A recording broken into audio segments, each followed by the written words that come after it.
Taymiyyah also has a very interesting point here, and that is that Ibn Taymiyyah says, does this mean that we are blind believers, that aql has no role to play? Because Ar-Razi and others said, we believe in the Quran. Now this is a deep argument, so pay attention. We believe in the Quran because our aql proves the Quran is from Allah. So our aql must prove the Quran is from Allah.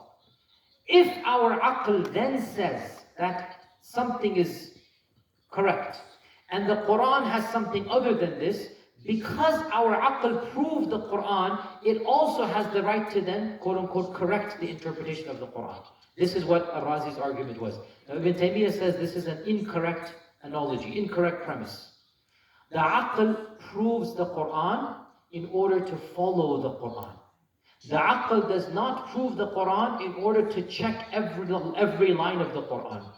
The aql is used to prove the Quran if you don't believe in the Quran. Yes, once you believe in the Quran, the aql is not used to challenge the Quran.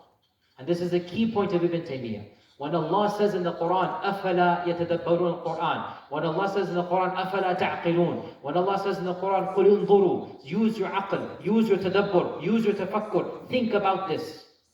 The purpose of those verses is always to prove the Quran is from Allah and the Prophet is a prophet.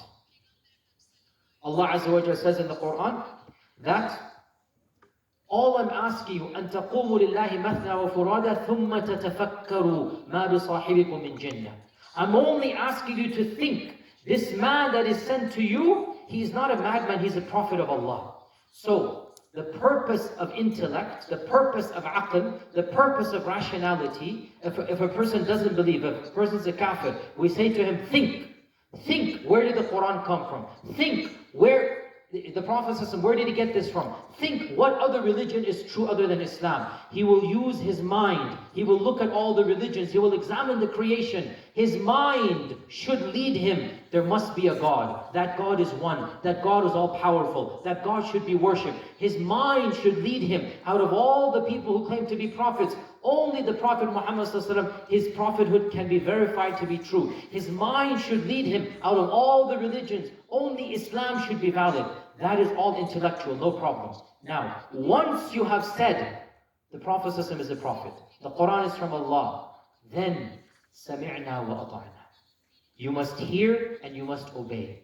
The Prophet ﷺ gives an example, Ibn Taymiyyah gives an example. Imagine if a Sahabi said, Ya Rasulullah, I will agree that you are a prophet, and every commandment that comes from you, I will wait until my brain, my intellect says is valid, then I will follow. If I don't agree, then I'm not going to follow it.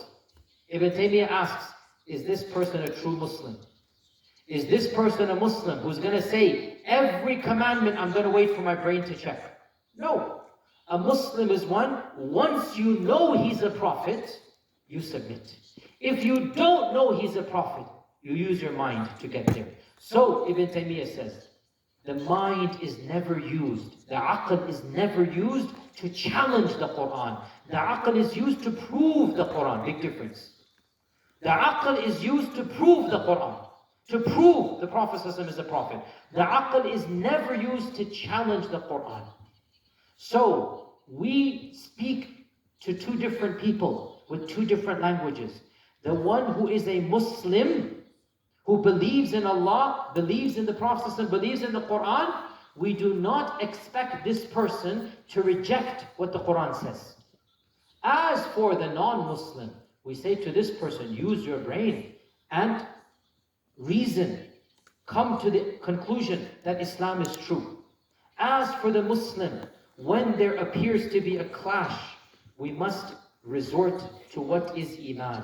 If you don't know, you follow Allah subhanahu wa ta'ala as the essence of Iman. It also has other refutations. I'm not going to go over all of them, but